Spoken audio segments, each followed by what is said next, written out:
Nasaan yung charger ko? Kinuha mo na naman? Ewan ko sa'yo, ba't saka mo tinatanong? Ewan ko.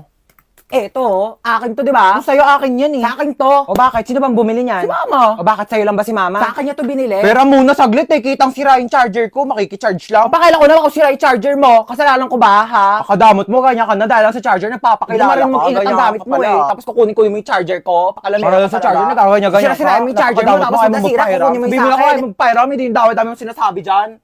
Ilang percent ka na lang ba? 10%. 20% pa ako. Mag-charge ka muna. Thanks. Balik mo yan ah.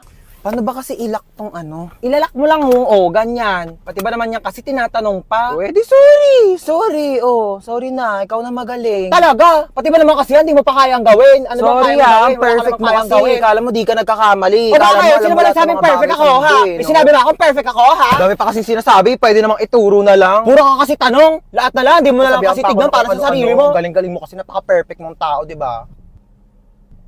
Ano, gusto mo mag-drive-thru? Go lang.